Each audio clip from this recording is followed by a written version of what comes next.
जय श्री कृष्णा। राधे राधे। श्री हरि की कृपा आप सभी पर बनी रहे। आइए आज हम पर सुनेंगे पांचों मातम्य। श्री भगवान कहते हैं, देवी अब सब लोगों द्वारा सम्मानित पांचवें अध्याय का महात्म्य संक्षेप से बतलाता हूँ, सावधान होकर सुनो। मध्य देश में पुरुषपुर नामक एक नगर है। उसमें पिंगल नामक एक ब्राह्मण रहता था। वह वेद पाठी ब्राह्मणों के विद्यात वंश में जो सर्वथा निष्कलंक था उत्पन्न हुआ था, किंतु अपने कुल के लिए उचित वेद शास्त्रों के स्वाध्याय को छोड़कर ढोल आदि बजाते हुए उसने नाच गान में मन लगाया।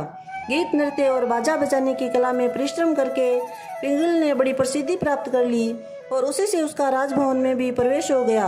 अब वह राजा के साथ रहने लगा और प्राय स्त्रियों को बुला बुला कर उनका उपभोग करने लगा। स्त्रियों के सिवा और कहीं उसका मन नहीं लगता था। धीरे धीरे अभिमान बढ़ जाने से उच्च श्रकल होकर वह एकांत में राजा से दूसरों के दोष बताने लगा। पिंगल की एक स्त्री थी जिसका नाम था अरुणा। वह नीच कुल में उत्पन्न हुई थी और कामी पुरुषों के साथ विहार करने की इच्छा से सदा उन्हीं की खोज में घुमा करती थी। उसने पति को अपने मार्ग का कंटक समझकर एक दिन आधी रात में घर के भीतर ही उसका सिर काटकर मार डाला और उसकी लाश को जमीन में गाड़ दिया। इस प्रकार प्राणों से युक्त होने पर भी वह यमलोक में पहुंचा और भीषण नरकों का उपभोग करके निर्जन वन में गिद्ध हुआ। अरुणा भी भगंदर रोग से अपने सुंदर शरीर को त्याग कर घोर नरक भोगने के पश्चात उसी वन में सुखी हुई। एक दिन वह दाना चुगने की इच्छा से इधर उधर फुदक रही थी। इतने में ही उस गिद्ध ने पूर्व जन्म के वेर का स्मरण करके उसे अपने तीखे नखों से फाड़ डाला। सुखी घायल होकर पानी से भरी हुई मनुष्य की खोपड़ी में गिरी। गिद्ध पुनः उसकी ओर झपटा। इतने में ही जाल फैलाने वाले बहेलिये ने उसे भी बाणों का निशाना बना लिया। उसकी पूर्व जन्म की पत्नी सुकी उस खोपड़ी के जल में डूबकर प्राण त्याग चुकी थी।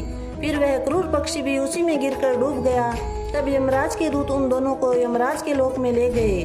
वहां अपने पूर्वकृत पाप कर्मों को याद करके दोनों ही भयभीत हो रहे थे। तदंतर यमराज ने जब उनके घृणित कर्मों को दृष्टिपात किया तब उन्हें मालूम हुआ कि मृत्यु लोक के समय अकस्मात खोपड़ी के जल में स्नान करने से इन दोनों का पाप नष्ट हो चुका है।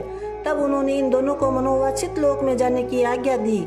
ये सुनकर अपने पाप को याद करते हुए वे दोनों बड़े विस्मय में पड़े और पास जाकर धर्मराज के चरणों में प्रणाम करके पूछने लगे, भगवान, हम दोनों ने पूर्व जन्म में अत्यंत घृणित पाप का संचय किया है, फिर हमें मनोवांछित लोकों में भेजने का क्या कारण है, बतलाइए। यमराज ने कहा, गंगा के किनारे वट नामक एक उत्तम ब्रह्म ज्ञानी रहते थे। वे एकांत सेवी पर ममता रहित शांति विरक्त और किसी से भी द्वेष न रखने वाले थे। प्रतिदिन गीता के 5वें अध्याय का जप करना उनका सदा का नियम था। 5वें अध्याय को श्रवण कर लेने पर महापापी पुरुष भी सनातन ब्रह्मा का ज्ञान प्राप्त कर लेता है। उसी के पुण्य के प्रभाव से शुद्ध चित होकर उन्होंने अपने शरीर का परित्याग किया था। गीता का पठन पाठ से जिनका शरीर निर्मल हो गया था, जो आत्मज्ञान प्राप्त कर चुके थे, उन्हीं महात्मा की खोपड़ी का जल पाकर तुम दोनों पवित्र हो गए हो। अतः तुम दोनों मनोवांछित लोकों को जाओ, क्योंकि गीता के 5वें अध्याय का महात्म्य तुम दोनों को शुद्ध हो कर दिया है। भगवान कहते हैं, सबके प्रति सम्मान भाव रखने वाले धर्मराज के द्वारा इस प्रकार समझाए जाने पर वे दोनों बहुत प्रसन्न हुए और विमान पर बैठकर वैकुंठ धाम को चले गए।